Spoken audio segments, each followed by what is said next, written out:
Coucou les gens, aujourd'hui on se retrouve pour une nouvelle vidéo. Donc c'est une vidéo un petit peu spéciale, je fais une vidéo de sport que je pratique.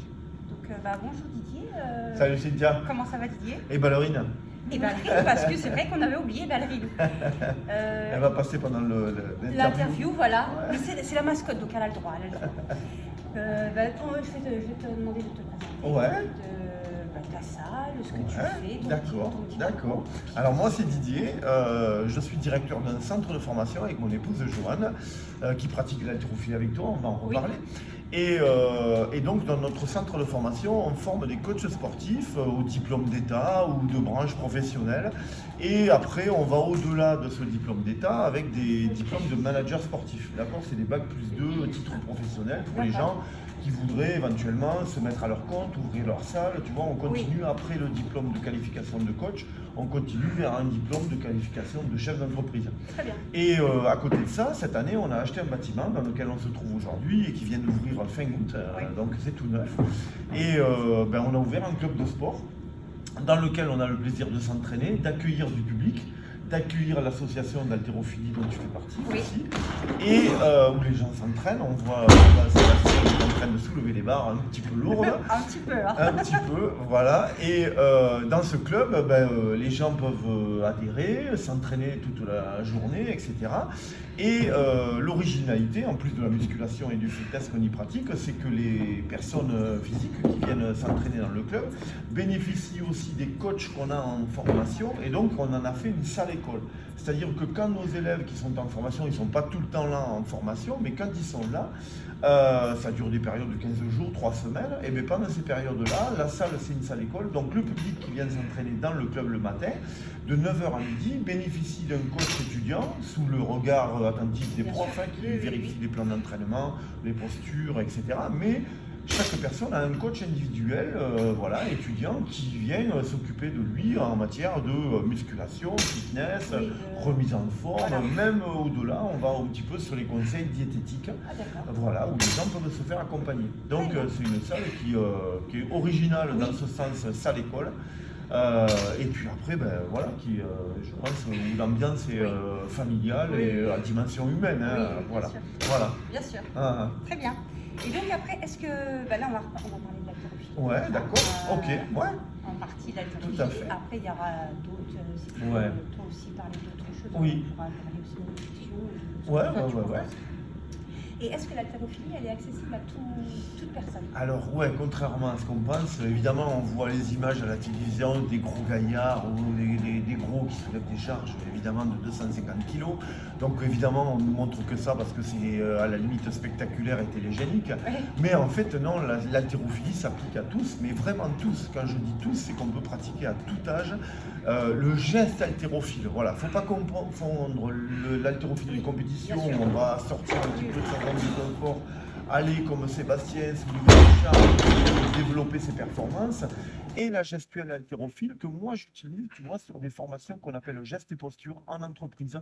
Je vais dans les hôtels, les restaurants, et je me sers de la gestuelle haltérophile où on apprend à placer le plat, à faire des flexions de genoux, tu vois, il y a tout un tas de petits trucs d'haltérophile que je me sers comme ça pour les appliquer dans les hôtels, les restaurants, aller chercher des points d'appui, savoir échauffer ne serait-ce que les genoux, et tout un tas de trucs comme ça. Et donc, qu'on soit une personne en pleine possession de ses capacités physiques ou une personne qui reprend le sport, qui a mal au dos et tout un tas de trucs comme ça, qui a des scolioses, parce que la scoliose c'est une déformation de la colonne vertébrale due à la croissance. Des fois, un jeune va pousser plus d'un côté que de l'autre. Et bien ce sport symétrique, postural au niveau du dos, va avoir tendance à faire travailler les muscles et à rectifier. Et c'est un sport symétrique, donc autant à droite qu'à gauche, contrairement au tennis, au golf, où on va travailler toujours dans le même sens. L'haltérophilie va faire qu'on va rectifier et muscler ces muscles de façon harmonieuse on efface comme ça des scolioses. On a un effet postural qui est pas utile que à l'haltérophile, mais qui sera utile vraiment à tout le monde. Donc, les femmes, les vieux, les jeunes, les ados, les enfants, Voilà. enfin, tout un tas, les professionnels dans les métiers où on va se faire mal, le bâtiment, la restauration, l'hôtellerie, tout ça, c'est des métiers où on est penché en avant, où on n'a pas forcément les bons éducatifs, on n'est pas formé. Et donc toutes ces postures maladroites toute la journée vous font mal au dos. Et l'haltérophilie, dans certaines conditions, hein, je sors de la compétition, Bien c'est sûr. vraiment une pratique de loisir, Oui. va vous muscler et vous rectifier, vous apprendre à avoir une posture qui sera tout à fait correcte et bénéfique. Et donc c'est en ça que l'haltérophilie va être intéressante. Oui. D'accord? Très bien. Je peux parler d'haltérophilie pour les femmes aussi. Oui, mais voilà. Tu vois, parce que tu es une pratiquante, toi, assidue, Oui. qui a découvert ça. On découvre un peu l'haltérophilie par hasard. On ne Mais vient pas en disant, c'était ça. personne ne rentre en disant, je voudrais vite faire de l'haltérophilie. À la limite, on dira, j'ai vu du crossfit. Oui, voilà. J'ai vu Ça- voilà, de la gymnastique, des choses comme ça. Et l'haltérophilie, ben, on le découvre un petit peu par hasard au fur et à mesure des pratiques dans les clubs ou des entraîneurs qui sont là présents, qui savent ne pas te faire peur, t'initier. Donc nous, on a du matériel pour les enfants. Tout à l'heure, on a vu ta fille, Chana, qui a, elle a quel âge, Chana? 12 Elle a, ans elle a maintenant. eu 14 là. 14, ouais. mais elle a déjà commencé l'haltérophilie depuis 2 ou 3 ans, hein, d'accord. Oui, oui, Et donc, avec des barres adaptées, on a des barres de format olympique. Une barre de garçon pèse 20 kg, ce qui est déjà un petit peu lourd. Les barres pour les féminines pèsent 15 kg. Et ensuite, ben, sur les enfants, on a des barres qui commencent à 2,5 kg. C'est moins lourd qu'un cartable. Donc, à partir du moment où on travaille avec ce matériel adapté, on a des gros poids rouges que vous voyez là-bas dans le fond. Ben, ces gros poids rouges qui paraissent énormes et très lourds, en fait, ils font 2,5 kg. Voilà. Donc, une barre chargée olympique pour un enfant, 2,5 kg la barre, 2,5 kg de chaque côté, on est à 7,5 kg au total. Peser le cartable du gamin quand il part à l'école, des fois on est à 10-13 kg, c'est des trucs énormes, hein. Et on le porte d'un côté, alors que là on a une barre où on va soulever avec une posture qui sera bien, Adaptée, oui. en série, on va monter, on va s'échauffer, et donc ben voilà. Donc les enfants ça leur plaît, on a du matériel, et les femmes se découvrent Oui. aussi dans ce sport, Oui. d'accord, plein de qualités que vous n'aviez pas imaginées. Ça renforce la confiance en soi, Oui. ça donne envie de soulever des charges parce qu'on s'en sent tout à fait capable. Hein, tu es d'accord avec moi? Ah oui, mais Moi, tout ma à fait. femme, quand Ouais, elle a voilà. commencé l'haltérophilie, le sac des courses, des Ben trucs oui. comme ça, là où je le portais Ben oui. avant, Voilà. tout d'un coup elle Maintenant, se régale oui. de le porter, ça doit être pareil Oui, chez c'est toi. pareil. Et puis les femmes, vous avez des qualités de souplesse, de mobilité, de coordination motrice. Des fois, vous avez fait de la danse. Oui. Et les danseuses accrochent énormément en haltérophilie. Et pourquoi? Ben parce que l'haltérophilie, c'est des systèmes d'entraînement qui ressemblent beaucoup à la danse. On répète des séquences, hein. voilà. Il y a des semi-techniques, mais en danse, on va répéter des phrases musicales, je ne sais pas. Et donc, ben, en haltéro, on répète aussi des phrases comme ça. Vous avez la mobilité, la souplesse. Oui. Vous êtes moins forte que les garçons. Ah ouais. Donc, vous utilisez plus la technique. Oui. Et vous arrivez à progresser beaucoup plus vite qu'un garçon qui, lui, va utiliser ses muscles. La force. Là où, en fait, non, il ne faut pas utiliser les muscles en haltérophilie. On croit qu'il faut tirer les bras, mais en fait, les bras, c'est des petits muscles, Mais au oui, final, mais par oui, rapport oui. aux cuisses, Oui, au dos, c'est ça. aux fessiers. Et donc, les filles, vous mettez plus en action ce genre de muscles que les garçons qui vont chercher la force Oui. des bras, des épaules, tu vois. Oui, oui. Et en fait, ben, on rentre dans un schéma corporel qui n'est pas le bon. Et les filles, vous vous sentez de suite, waouh, les bas remontent, ça vole, vous êtes à l'aise en flexion, là où les garçons vont être tendus de partout parce que plus musclés et moins en capacité de descendre dans les flexions techniques. Et donc, vous vous faites rapidement plus plaisir que nous dans ce sport-là. Oui. Et vous découvrez tout un tas de qualités. Tu Ah confirmes? oui, mais je confirme tout à fait. Oui, oui. Parce que tu t'entraînes, Oui. tu te mets des sacrées Oui. séances. Quand il y a écrit le plan d'entraînement au tableau, ben, tant que tu n'es pas arrivé au bout, Et tu n'es voilà. pas content. Non, c'est ça, c'est ça. Je me souviens la semaine dernière, quand on a fait des squats, Oui. vous vous êtes acharné Oui. à réussir des barres Oui, oui. sur lesquelles il faut gainer, il faut être fort et tout. Puis c'est une satisfaction Ah oui, oui. pour toute la semaine après, une fois qu'on se dit waouh, Ça j'ai y est, battu j'ai mon réussi, record, j'ai ouais, fait ouais. 40 kg en Ouais. squat. Enfin, bon, Ouais, voilà, ouais. quoi. Donc chacun à son niveau, on n'est pas obligé de passer à la télé et de battre des records du monde. Non. Euh, Juste en hein sport de loisir, parce Ouais. que moi c'est mon sport de loisir, c'est Tout pas- à fait. je ne veux pas faire de compétition. Et moi oui, dans le Ouais. sport de loisir, j'ai vraiment découvert un Ouais. Et encore, si tu allais vers la compétition, chacun a son niveau, il y a bien sûr. des compétitions de débutants. Ah. Ben, la compétition de débutants, c'est aussi une étape dans l'haltérophilie parce qu'il se passe encore des choses. Il y a encore On est face à soi-même, on est tout seul dans une grande salle, il y a du public en face, il y a 3 arbitres qui ne regardent que toi. Ça te fout une pression énorme et cette pression, ben, quand on sait la transformer en chose positive, parce que des fois, ça nous déstabilise complètement. Hein. J'ai vu des gens qui ne savaient plus rien faire en compétition parce que trop de stress, tu vois. Et donc, les gens qui arrivent à maîtriser ce stress de compétition dépassent tout d'un coup, décuplent leur capacité. Et le 30 kg qui te paraît difficile à l'entraînement parce qu'on a fait des séries, parce qu'on a fait tout un tas de trucs difficiles mais qu'on ne s'aperçoit pas. Quand tu arrives en compétition, tu n'es focalisé que vers la performance. Donc tu ne fais pas tout un tas de séries avant. Tu t'échauffes bien et puis tu montes vers ta performance. Donc tu es beaucoup moins fatigué que sur les entraînements. Et donc tu arrives dans un niveau de charge que tu n'as jamais touché à l'entraînement.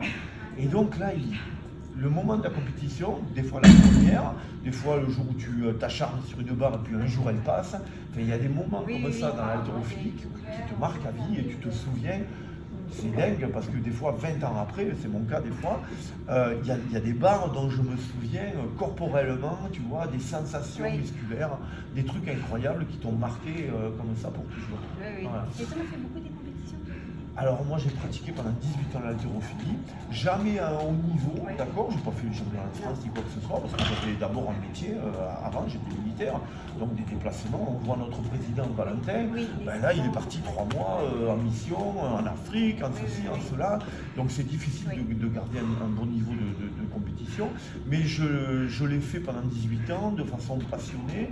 J'ai passé à l'époque mon diplôme d'État, qui était un brevet d'État, ça s'appelait à l'époque, en me levant à 4h du matin, en bûchant jusqu'à 7h, en prenant le bus, aller travailler, rentrer le soir, cours du soir, reprenant le comme ça le matin. Et j'ai passé mon diplôme comme ça pendant que j'étais militaire, tu vois, à l'époque. Et puis après, ben, j'ai œuvré, j'ai entraîné dans le milieu associatif, toujours de façon bénévole. De par mon métier, là, c'est une chance, j'ai traversé un petit peu la France, j'ai fait le tour de France. J'ai tiré en Alsace, on dit tirer en haltérophilie, ça ne surprend pas, hein. Des fois ça surprend, des fois au début, Joanne me disait « Ah, t'as vu ce que t'as dit ?» Ben ouais, non, j'ai dit « Tu tires quoi comme barre ?» Tu vois, voilà, on tire en haltéro, on tire.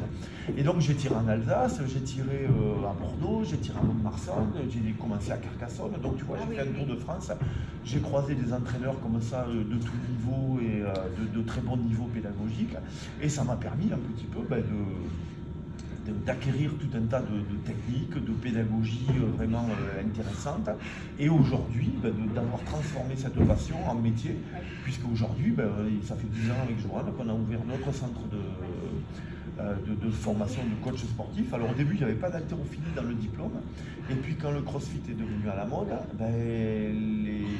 le ministère s'est dit il faut réintégrer l'haltérophilie dans le diplôme. Sinon, on sera complètement déconnecté par rapport au nouveau métier. Et là, je me suis retrouvé, moi, avec les compétences et avec, en plus, mon sport de prédilection qui venait dans un diplôme d'État et j'avais un centre de formation. Donc, on s'est de suite lancé vers cette formation, le BPGEPS Activité de la forme, dans lequel il y a de l'haltérophilie. Et aujourd'hui, il y a un autre diplôme un petit peu plus facile et accessible, aussi en reconversion professionnelle, qui s'appelle le CQP, Certificat de qualification professionnelle. C'est un diplôme de branche professionnelle. Et ensuite, l'option, ça s'appelle instructeur fitness. Donc là, les gens comme toi, comme moi, j'ai des élèves qui ont déjà 50 ans, d'accord, qui finissent leur métier, qui se reconvertissent et qui viennent vers ce diplôme. Et ce diplôme, il dure 6 mois et il permet à l'issue d'avoir une carte professionnelle de coach sportif, parce qu'en France, il faut une carte professionnelle pour pouvoir exercer. On ne peut pas se lancer comme ça, ouvrir une salle sans compétences, donc tant mieux. Et donc, ce diplôme vous permet ensuite d'ouvrir votre salle, de vous mettre à votre compte auto-entrepreneur ou de faire du coaching. Il y a des modules de nutrition à l'intérieur, donc on peut faire aussi du conseil nutritionnel, c'est aujourd'hui indispensable, d'accord. Pendant le Covid, on a tous arrêté arrêté de faire du sport, on a un peu grossi, on reprend le sport. Et donc aujourd'hui, c'est des connaissances qui sont utiles à tous à partir du moment qu'on est coach. Et puis des connaissances aussi en matière de réseaux sociaux. Tu vois, toi tu développes ta chaîne, on filme, machin, tu es passionné, donc tu apprends à monter toi-même et tout. Mais là, on l'apprend dans le diplôme en plus, tu vois. Donc pendant cette formation qui dure 6 mois, on voit l'anatomie, la physiologie, la nutrition, mais aussi les réseaux sociaux. Donc on entraîne nos élèves à filmer leurs cours et à rendre un truc sexy, tu vois, c'est super intéressant. Non, bien sûr. Voilà. Oui, d'accord. Et donc les formations, ça se passe ici en fait, dans le centre. Alors ouais, ça va se passer ici. Le centre, nous ici, il fait 700 mètres carrés. Là, vous voyez 250 mètres carrés à l'image, deux salles d'haltérophilie, deux salles de musculation fonctionnelle, ça s'appelle. On n'a pas trop de machines, on en a un petit peu derrière l'image, là-bas on a quelques machines. Mais le centre, l'autre partie, c'est les salles de cours, c'est la salle de fitness, la salle de visio, puisqu'on fait beaucoup de cours en visio aussi. Voilà, le diplôme aussi permet de faire la formation aussi en grosse partie en distanciel. Sur les 6 mois, il y a 80% de distanciel. Donc si on veut se former aujourd'hui, ce diplôme-là, il est vraiment intéressant, il dure que 6 mois. Il y a 20% de présentiel simplement. Donc on a des élèves qui viennent de partout en France.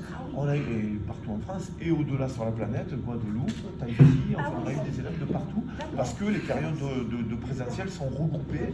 Et donc alors sur ce diplôme-là, c'est 3 fois 10 jours de présentiel. Mais il y a aussi des formules sur lesquelles, pour les gens comme ça qui sont loin, on peut arriver à monter des formations et des calendriers vraiment particuliers. On vient une fois, on fait l'ensemble du bloc de présentiel et on rentre chez soi. Alors ça ne veut pas dire par correspondance, hein, c'est pas une formation où on reste dans son canapé. C'est une formation où après on est en stage dans sa salle de muscu, chez soi, enfin dans sa ville. Et donc c'est pour ça qu'on a des gens qui sont venus de Lille, de Montpellier, de Lyon, partout en France vraiment, voilà. Oui, parce qu'ils avaient ça là. Exactement. Et après ils rentrent chez eux et pendant 2 mois ils sont en situation, ils ont un tuteur à qui on téléphone, à qui on donne 2-3 conseils sur le process de formation, vers quoi il faut le tourner, vers quoi il faut l'apprendre, etc., etc. Et donc comme ça on arrive en 6 mois de formation à des niveaux de premier niveau de coach, si tu veux, qui sont tout à fait corrects, avec des gens qui ne sont pas des farfelus, qui font des choses vraiment intéressantes, tu vois. Et puis, comme le diplôme dure que 6 mois et est prévu pour les gens en reconversion, en fait, on a des gens dans cette formation qui ont un gros niveau d'expérience. Donc, contrairement à l'ancien diplôme brevet professionnel, qui avait un test très difficile à l'entrée, qui durait 1 an. Donc quand tu travailles, que tu as une famille, aller te former pendant 1 an et arrêter de rentrer un revenu, c'est quasi impossible de pouvoir le faire. Donc ce diplôme-là permet aux gens en reconversion de pouvoir entrer. Donc on a des gens d'expérience, on a un niveau d'âge qui est quand même beaucoup plus élevé par rapport à l'ancien BPGEP. En BP, on avait une moyenne d'âge de 22 ans, tu vois, parce qu'il y avait un vieux de 38 qui était rentré dans la promo. Donc c'était vraiment réservé aux jeunes. Là, ce diplôme-là, CQPIS, on a une moyenne d'âge de 33 ans. Donc tu vois, on a une plage entre 25 et 50. Quoi. C'est de cet ordre-là. Donc des gens qui ont pratiqué du sport pendant 10, 15, 20 ans, qui arrivent là et qui partagent, qui ont eu de l'expérience, des choses à amener autant qu'à recevoir. Et donc c'est ça qui est super intéressant dans notre formation. Oui, d'accord. Voilà. Et donc après, à partir de quel âge on peut s'inscrire dans la salle, dans ta salle? Alors ici, à Damanis le club, on se trouve à Pau, à Lens, au Perlic. Il y a une zone commerciale, alors on n'est pas face à la rue. Donc des fois, les gens ne savent pas qu'il y a le club de sport. C'est pas grave, nous on n'a pas vocation à mettre 800 personnes dans la salle. Voilà. Donc on remplit d'abord avec le centre de formation et ensuite, petit à petit, il y aura des clients, le bouche à oreille va se faire. Donc on est sur la face arrière du centre commercial, si vous venez à Lens, le Perlic. Et donc, on a des activités de musculation et de fitness. Alors, le fitness, c'est le pilates, le yoga, de la gym judo, des hits, des circuits training, des choses comme ça. Moi, en matière de musculation, je fais tout ce qui fait aujourd'hui l'univers un petit peu crossfit et musculation fonctionnelle avec l'haltérophilie, la gym, le cardio, voilà. voilà. Et puis on fait des cours aussi de mass trainer. Ça, c'est un outil de musculation que j'ai entraîné où c'est une barre en fer avec le poids que d'un côté, que tu as eu l'occasion de tester un petit peu, qui n'est pas forcément évident, mais en préparation physique, il est intéressant. On a des petits club trainers aussi comme ça qui permettent de travailler la coiffe des rotateurs, tu vois, et tout un tas de petits mouvements qu'on ne peut pas faire avec d'autres poids. On a des activités kettlebell, dumbbell, tu vois, la musculation fonctionnelle. On va ramasser un truc par terre, le mettre au-dessus de la tête, ce qu'on reproduit toute la journée dans les gestes du quotidien. Je descends, j'attrape une boîte de conserve et je la range dans l'étagère. C'est ces muscles-là qu'on travaille, nous, dans notre musculation fonctionnelle, qu'on appelle. Voilà. Plutôt que d'être verrouillé sur une machine où on va faire que des bras, et, tu vois, et qu'on retrouve quasiment pas dans la vie quotidienne. Donc voilà, ce genre. Et puis après, je fais des cours de posturologie aussi, dans lequel là, j'intègre tout un tas de musculation plutôt orientée sur le dos, mais c'est aussi bouger les scapulas avec des cordes, tu vois, des mouvements comme ça. Et donc, j'appelle ça posturologie, de manière à faire un petit travail, un petit peu de force, de mobilité, de mouvement, voilà, parce que des fois, savoir bouger une épaule comme ça, ça évite plutôt de se baisser sur le dos, tu vois. Voilà. C'est intéressant. Ouais. C'est très, très Et donc, des formules d'abonnement, évidemment, ça commence à partir de 35 € par mois, voilà, pour une fois par semaine, 45 € par mois quand on vient 2 fois par semaine. Et ensuite, il y a la formule à 55 € par mois, en illimité. Donc là, ça veut dire qu'en plus, on peut venir de 7h à 20h, plus les week-ends et les jours fériés. Tu vois, c'est quand même une formule qu'on a rendue intéressante. Voilà, les gens ont un badge, on se badge à la porte, on est en autonomie si on sait s'entraîner. Et si on veut un coach étudiant ou un coach stagiaire qu'on a ici dans le club, il suffit de le dire, de passer un petit coup de fil, et à ce moment-là, on met quelqu'un à disposition sur les créneaux où on est entre 9h et 20h. Voilà. D'accord. Et c'est ouvert 7 jours sur 7. Et c'est ouvert au final 7 jours sur 7. Ouais. Le matin, le samedi, les week-ends, comme on est dans un quartier résidentiel, on ne veut pas quand même que le samedi après-midi ou le dimanche après-midi, il y ait peut-être du bruit, une voiture qui se gare ou n'importe quoi. Donc là, le week-end, c'est 7h ou 13h30. C'est bien, ça permet d'avoir son petit créneau d'activité physique. On est samedi matin, on est là. Et tout le monde est là à l'entraînement, c'est pas surchargé. Voilà. Alors après, quels sont les bienfaits de l'haltérophilie? Alors les bienfaits, c'est cette rectification posturale, c'est apprendre à savoir se placer dans tous les gestes de la vie quotidienne. D'accord. Pour le compétiteur ou la personne qui s'entraîne, c'est battre un record. Tu sais ce que c'est. Ça se voit à ton sourire. Venir à une séance, se dire je suis fatigué, j'ai mal ici ou là, aujourd'hui, machin, et puis tout d'un coup, après l'échauffement, se sentir bien, monter dans des charges, et puis aller chercher une performance qu'on n'a jamais fait. On revient à la maison, la journée elle a changé, on est d'accord, plutôt que d'être resté le matin chez soi, douloureux, voilà, des de fois. mauvaise humeur. Donc d'avoir vu du monde, de ce côté aussi social, tu vois, voilà, avec un entraîneur qui s'occupe de toi, voilà, un moment dans la journée où quelqu'un te prête vraiment attention et te conseille, rectifie, machin, et tout ça aussi, ça doit faire plaisir en tant qu'adhérent. Voilà, donc c'est tout ça, c'est bien fait là. Voilà, on les retrouve vraiment dans toutes les activités du quotidien et de la vie, quoi. Tu confirmes. Oui, parce que tu me poses des questions, mais tu pratiques aussi. Je confirme. Donc c'est ça aussi. Et après, donc, on a parlé aussi des cours que tu proposais. Ouais. Est-ce que tu as d'autres cours que tu envisages en fait par la suite? Alors là on a lancé un calendrier, un agenda de propositions de cours, avec des propositions. Il y avait Mass Trainer, il y avait Strong First, qui est une méthodologie américaine de musculation, et tout un tas de trucs. Mais en fait, ça parle à personne. Quand je dis venez vous entraîner en Mass Trainer, les gens ne comprennent pas. Mais tu vois, par exemple, la Mass Trainer, qui, si j'enlève le poids en bout, fait 3 kilos, et bien c'est des mouvements que je vous place moi en posturologie, par exemple. Tu vois, alors sans dire venez pratiquer la Mass Trainer, mais j'en place dans les entraînements et ça plaît à tout le monde. C'est des dames qui ont passé 60 ans, voilà, qui sont un petit peu verrouillées, mal au dos, machin, pas très en forme, qui sont pas des grandes sportives. Ok, et pour autant je place des mouvements avec la Mass Trainer, qui est un mouvement par exemple de contrepoids. Je vais me pencher en avant et j'ai le poids que d'un côté. Donc là, en fait, je suis en train de gainer mon mouvement d'accord, et je fais du gainage un petit peu transversal, oblique sur mes abdos. C'est moins fastidieux que d'aller sur une machine et se courber comme ça, tu vois, là je fais après des tirages, mais ça demande toujours un effort de gainage, de core training qu'on appelle. Et donc ça c'est une activité voilà, qu'on va enlever sur l'agenda, mais que je continuerai à proposer au-delà et à travers les cours. Ensuite il y a une séquence de cours à peu près 30 minutes que je vais proposer à partir de janvier, qu'on va intégrer, qui s'appellera un total stretching, si tu veux. D'accord.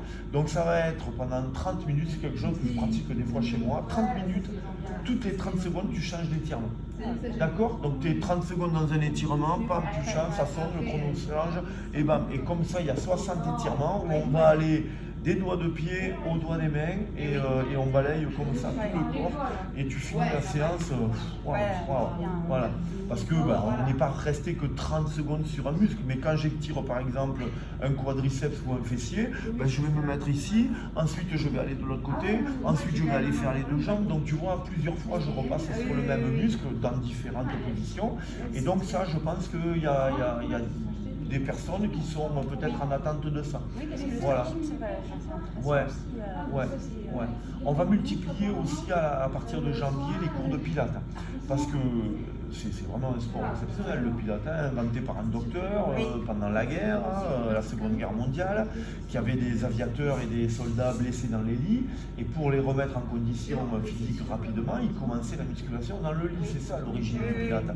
Et donc cette technique très douce, très gainée, très respirée, où on aspire le nombril, tu vois, qui a des temps de mise sous tension musculaire qui sont relativement longs, parce que ça dure toute une respiration, tu vois, et donc on est gainé, hop, et on relâche. Ce type de musculation est très accessible à tout public.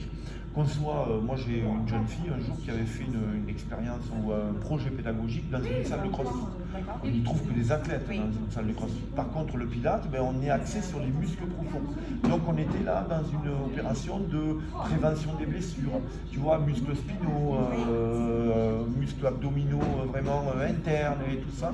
Et donc ça a très bien marché, un taux de blessure déjà.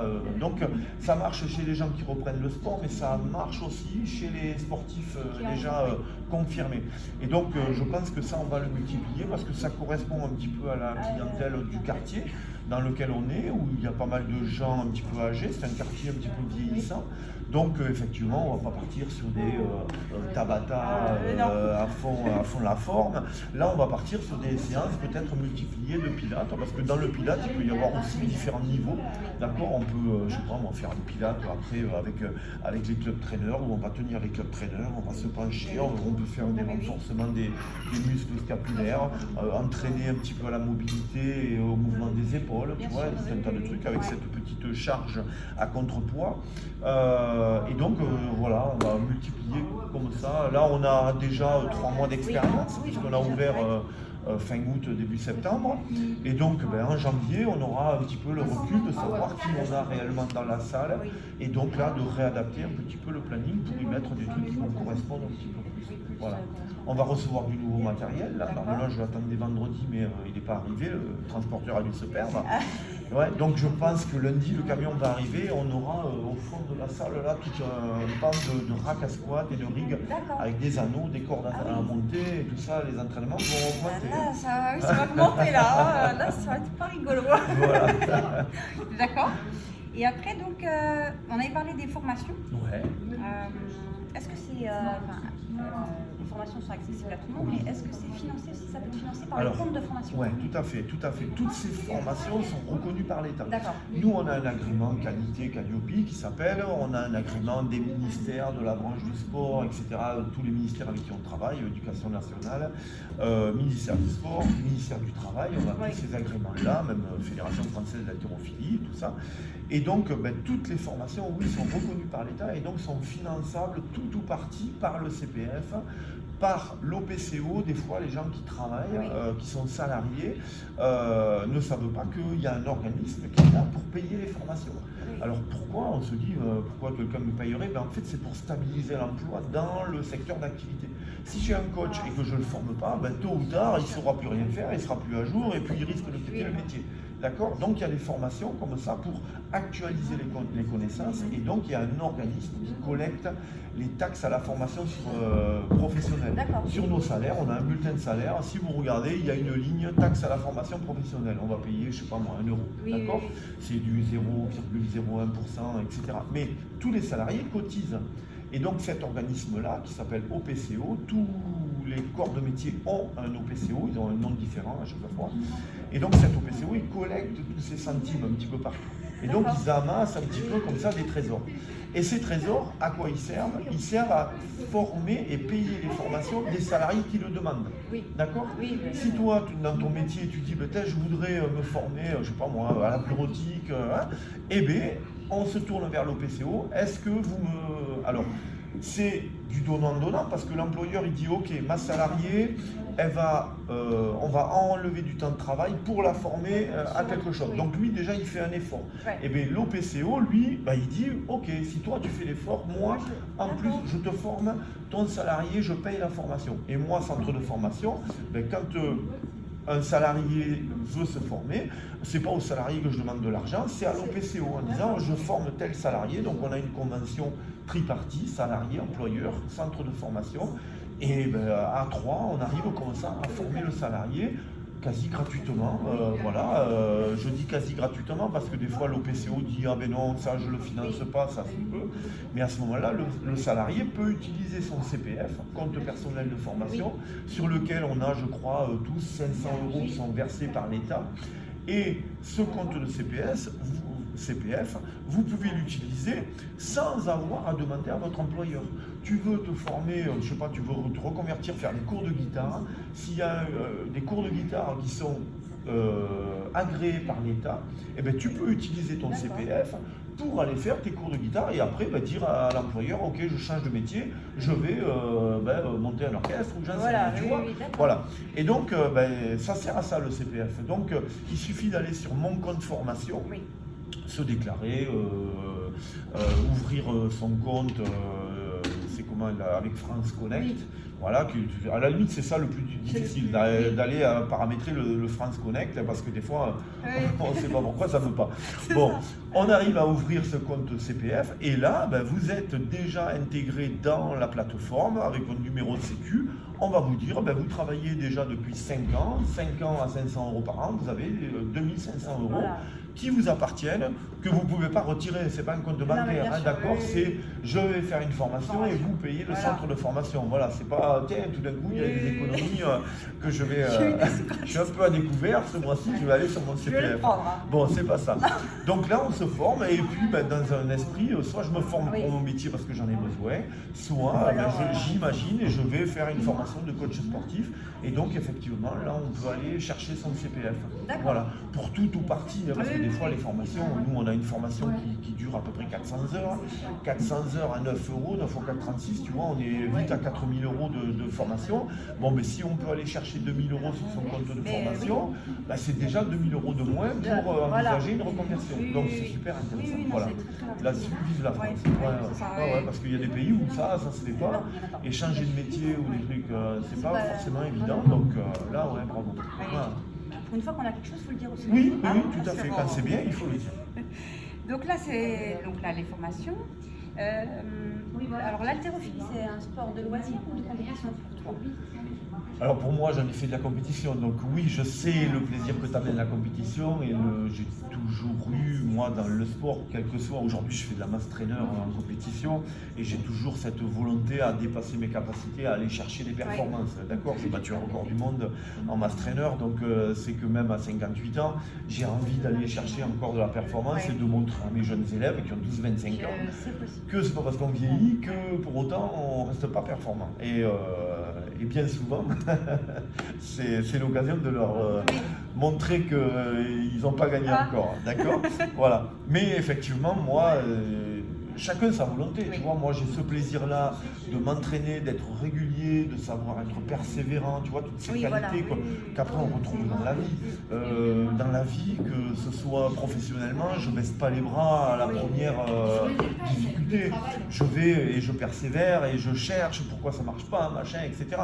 Et ça, je me dis peut-être je le tiens de l'haltérophilie où il faut des fois des semaines, des mois, des fois des années pour arriver à dépasser un cap, arriver à battre un record, etc. etc. Tu sais qu'on n'arrive pas par hasard au club et on bat un record. D'accord. Il faut 3 semaines d'entraînement avant, il faut être venu tous les samedis et voilà, et faire les séries qui sont écrites au tableau pour y arriver. Et c'est ça qui fait plaisir. Donc c'est ce côté un petit peu aller chercher de la performance. Mais néanmoins, ça peut aussi, alors c'est un des rares sports qu'on ne fait pas, d'après moi, sans compétition, pour aller vraiment s'entraîner à la dure. D'accord. Mais néanmoins, c'est quelque chose qui peut vous amener du plaisir très rapidement, parce que c'est un mouvement sympa, c'est un truc qu'on tape au sol, ça dynamise, tu vois, il y a tout ce côté un petit peu rigolo. Les enfants, ils adorent parce qu'ils mettent la barre au-dessus de la tête et ils la laissent tomber. Ici, on a le droit de laisser tomber les trucs, les barres. Ça rebondit, ça fait du bruit, personne ne te gronde. Donc ça ne se casse pas, en plus le matériel est fait pour ça. Donc tu vois, il y a plein de côtés ludiques dans l'haltérophilie. Je parle de ludique, ça me fait penser à un truc, c'est un sport qui n'est pas ludique. Tu mets un gamin, tu prends 10 enfants, tu mets une barre d'haltérophilie au milieu, ils vont se regarder tous en disant qu'est-ce qu'on fait avec. Tu mets 10 gamins, tu mets un ballon au milieu, n'explique pas, ils ont compris qu'on pouvait jouer avec, tu vois. Donc l'haltérophilie, c'est pas un sport ludique. Et donc là, moi, j'ai eu des entraîneurs pertinents d'un point de vue pédagogie, qui se sont vraiment posé la question. C'est un sport pas ludique. Si on veut garder les jeunes, il faut le rendre ludique. Donc, tu es passé par là, les initiations que je t'ai fait en haltérophilie, la marche des canards, des crapauds. Tu t'en souviens ça maintenant, d'accord? Ça, c'est les toutes premières séances. On ne le fait plus aujourd'hui. Mais sur les premières, je dis, je vais faire un tour de magie, moi, sur ma première séance. Je vais te montrer un truc qui paraît pas ludique et à la fin de la séance, tu vas dire, ouais, c'est rigolo. Tu vois? Et donc, je fais ça avec les enfants, avec toutes les personnes que j'ai en entraînement. Je dis, c'est une fois que tu as compris que ce sport pouvait être ludique, d'accord? C'est pas naturel, donc il faut que je te montre que ça peut être sympa, rigolo, que tu finis la première séance, tu n'as mal nulle part, tu t'es amusé pendant 2 heures, tu as transpiré, tu as soulevé des trucs incroyables que tu n'aurais pas espéré soulever. Et c'est qu'après, une fois que tu as compris que le truc était ludique, que tu vas accepter de passer par des étapes difficiles, douloureuses, tu vois, d'entraînement, de persévérance, parce que tu sais qu'au final, il y aura un truc ludique. Un jour ou l'autre, ça arrive. Battre un record, c'est un truc ludique. Ça fait plaisir, ça fait du bien à l'ego. On rentre, on a le sourire, la banane, tout ça, on se sent en forme, on se sent plus forte que jamais. D'accord? Et donc, c'est là où le tour de magie il a opéré. C'est qu'un truc qui te paraissait un petit peu barbare au départ devient sympa. Et là, tu es après dans l'acceptation d'aller faire de la mobilité, des trucs qui font mal, des étirements, des ceci, des cela, des entraînements fastidieux. Parce que tu sais qu'un jour ou l'autre, tu vas vraiment te faire plaisir. Hein, c'est vrai, ça, tu l'as vécu. Je l'ai bien vécu. Voilà. Donc, l'haltérophilie pour tout le monde, encore une fois. Et après, est-ce que tu as d'autres informations à communiquer Alors, écoute, on a fait pas mal le tour de choses entre les bienfaits de l'haltérophilie pour tout le monde, le côté ludique ou pas, compétition ou pas, les formations, et puis aujourd'hui le club. Moi j'invite toutes les personnes de Pau qui vont nous regarder un petit peu à venir nous rendre visite. Si vous avez vu la vidéo, j'aurai le plaisir de vous offrir la séance d'essai. Vous direz, j'ai vu la vidéo de Didier et de Cynthia, et donc je viens pour ma séance d'essai gratuite. Donc voilà, vous pourrez participer à un cours collectif, c'est pas un entraînement individuel, mais là vous aurez le plaisir de pouvoir participer à un cours gratuitement, et si ça vous plaît, après vous réfléchirez aux abonnements et savoir si le club est bien, pas loin, machin, etc. Et de savoir un petit peu l'ambiance dans laquelle on évolue, mais c'est familial, il y a des enfants, il y a beaucoup de femmes, et puis on transpire tous ensemble, on se fait plaisir. Tous la marche des canards.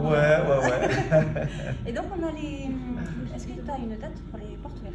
Alors, on a prochainement 2 animations qui se préparent. Là, on vient d'en faire une, c'était cette semaine, jeudi.